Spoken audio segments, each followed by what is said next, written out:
Hello everyone. आज की video में हम बात करेंगे हार्मोनिक प्रोग्रेशन एचपी के बारे में। उसके बाद एएम जीएम और एचएम के बारे में बात करेंगे। राइट।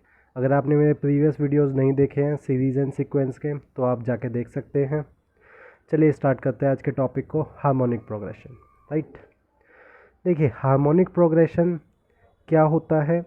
अगर कोई भी मेरी जैसे कोई भी सीरीज़ दी गई है उसको मैं हार्मोनिक प्रोग्रेशन कब बोलूँगा। राइट। हार्मोनिक प्रोग्रेशन में जो भी टर्म्स होती हैं, राइट, वो टर्म्स मेरी एपी की रेसिप्रोकल होती है। राइट। क्या मतलब है इसका? जैसे देखिए मैंने यहाँ पे एक एपी लिखी है, ए प्लस डी, ए प्लस 2D, कुछ इस तरीके से ये मेरी एपी होती है। राइट। अगर मैं इन टर्म्स का रेसिप्रोकल कर दूँ कुछ इस तरीके से, 1/a, 1/a plus D, 1/2 plus AD, इस तरीके से, तो ऐसी सीक्वेंस जो बनेगी उसको हम बोलते हैं HP। राइट। अब मैं आपको डेफिनेशन बताता हूँ। डेफिनेशन नहीं मतलब क्या मतलब है इसका। कोई भी एक ऐसी टर्म या कोई भी एक ऐसी सीक्वेंस जिसका रेसिप्रोकल अगर मैं कर दूँ हर एक टर्म का और वो मुझे एक AP बन रही हो तो उस सीक्वेंस को हम बोलते हैं HP। राइट। इसका रिप्रेजेंटेशन कुछ इस तरीके से होता है, 1/a, 1 plus a plus D, 1/a plus 2D, इस तरीके से। राइट। इसके अगर मैं nth टर्म लिखना चाहूँ तो कुछ इस तरीके से लिख सकता हूँ, a प्लस n-1d। राइट। इसमें सम का कोई फॉर्मूला नहीं होता है, सिर्फ हम रिप्रेजेंटेशन पता होना चाहिए कि क्या मतलब है HP का। HP में अगर मैं हर एक टर्म का रेसिप्रोकल कर दूंगा तो वो क्या बन जाएगा, AP बन जाएगा। राइट। इसमें ये सबसे इंपॉर्टेंट लाइन है जो मैंने बोली है। और अगर nth टर्म पूछी गई है तो a प्लस n-1d मैं लिख सकता हूँ। राइट। इसके अलावा इसमें और कुछ नहीं होता है। राइट। चलिए अब हम बात करते हैं नेक्स्ट AM, GM और HM के बारे में। सबसे पहले AM। AM क्या होता है? AM is the arithmetic mean. पहले मैं आपको डेफिनेशन बताऊंगा कि क्या मतलब होता है अर्थमेटिक मीन का, फिर मैं इसका फॉर्मूला ड्राइव करूंगा। ऐसे ही GM का, ऐसे ही HM का, और फिर हम बात करेंगे इन तीनों के बीच में क्या रिलेशन होता है। राइट। चलिए देखिए यहाँ पे मैंने दो नंबर्स लिए हैं, A और B। राइट। इन दोनों नंबर्स के बीच में मुझे एक ऐसा नंबर फिट करना है जिससे कि ये तीनों नंबर्स मेरे किस में आ जाएं, AP में आ जाए। तो ये जो नंबर मैं बीच में डालूंगा उसको हम बोलेंगे AM। राइट। एक बारी और बताता हूँ। मेरे पास कोई भी दो नंबर्स हैं A और B, मुझे इसके बीच में एक ऐसा नंबर डालना है जिससे कि ये तीनों नंबर्स क्या आ जाएं, AP में आ जाए। तो वो जो नंबर मैं डालूंगा उसको मैं बोलूँगा अर्थमेटिक मीन। राइट। यही मतलब है यहाँ पे अर्थमेटिक मीन का। अब देखिए कैसे निकालेंगे इसकी वैल्यू। जैसे मैंने आपको जब मैंने AP पढ़ाया था तब आपको बताया था कि अगर कॉन्जिक्यूटिव टर्म को अगर मैं माइनस करता हूँ तो उसका जो सब्ट्रैक्ट करने के बाद आता है वो आता है कॉमन डिफरेंस। उसी चीज़ का मैं यहाँ पे यूज़ करूँगा। AM माइनस A, ये मुझे कॉमन डिफरेंस देगा D। Similarly B minus AM, ये भी कॉमन डिफरेंस देगा, तो दोनों को मैं इक्वल रख सकता हूँ।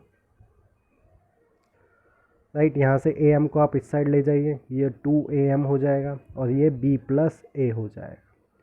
तो यहाँ से AM की वैल्यू आ जाएगी A प्लस B/2। तो ये मेरा AM का फॉर्मूला होता है। राइट। कि मुझे कोई भी दो टर्म्स दी गई है उसके बीच में मुझे एक वैल्यू पुट करनी है जिससे कि पूरी सीरीज़ क्या आ जाए AP में, तो उसकी वैल्यू क्या होगी, A प्लस B/2। तो इस तरीके से आप AM का फॉर्मूला लिख सकते हैं।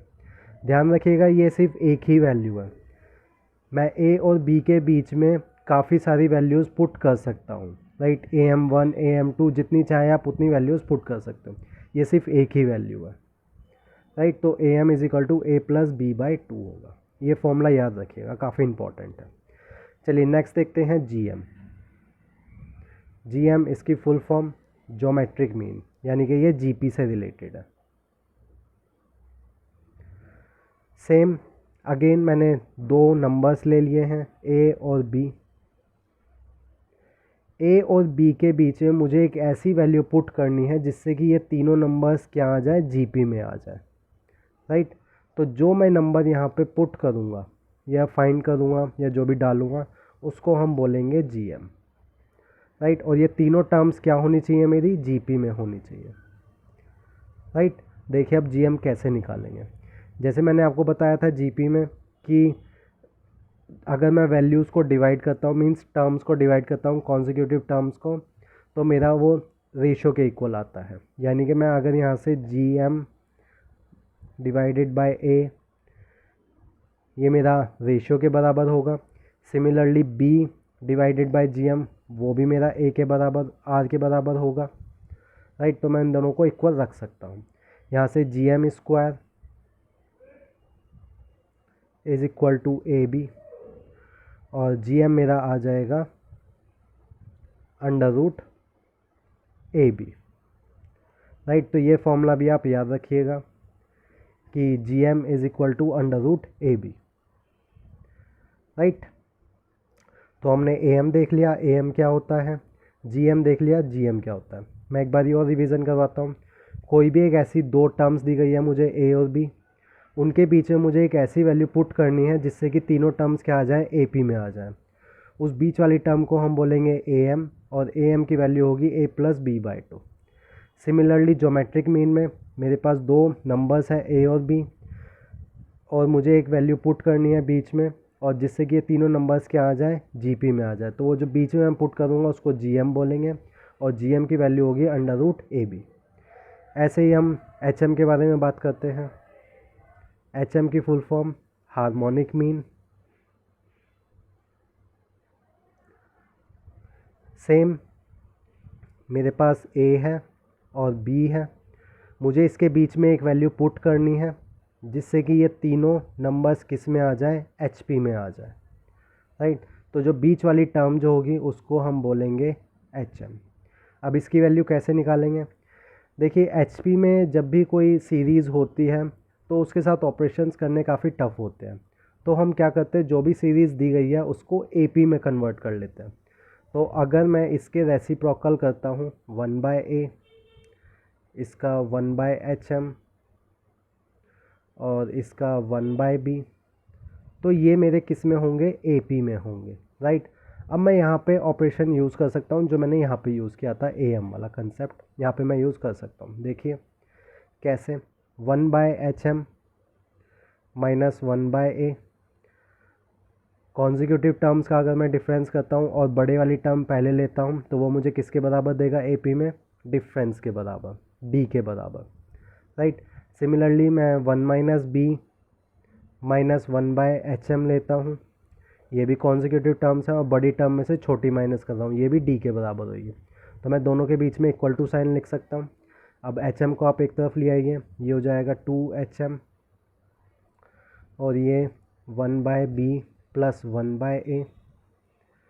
यहाँ से hm की वैल्यू मैं निकाल सकता हूँ 2ab divided by a plus b, right. इन दोनों का एलसीएम ले लीजिए, ए बी आ जाएगा, ऊपर a प्लस बी आ जाएगा, और फिर 2 से इसको मल्टीप्लाई कर दीजिए 2ab, और रेसिप्रोकल करके आपकी ये चीज़ आ जाएगी, राइट। तो यहाँ से मेरे पास अब तीनों चीज़ें हो गई हैं,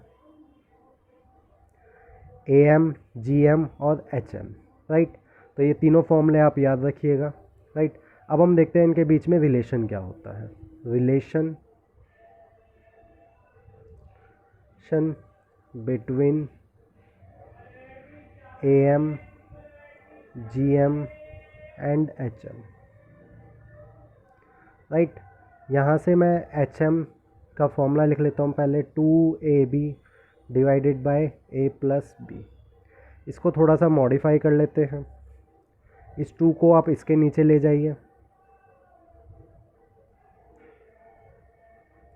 इस तरीके से, राइट। और इस ए बी को भी थोड़ा सा मॉडिफाई कर लेते हैं। मैं इस तरीके से लिख सकता हूँ इसको, अंडर रूट ए बी और उसका स्क्वायर। ये ए बी को मैं इस तरीके से लिख सकता हूँ, और यहाँ पे a plus B by 2 is equal to H M, right. अब देखिए अंडर रूट ए बी जो है वो मेरा जी एम के बराबर है और ए प्लस बी बाई टू मेरा ए एम के बराबर है। ये वैल्यूज़ इसमें यहाँ पे पुट कर दीजिए। तो जी एम, ये under root A B G M के बराबर, तो इसका स्क्वायर हो जाएगा ये वाला स्क्वायर, और ए प्लस बी बाई टू की जगह मैं ए एम लिख सकता हूँ।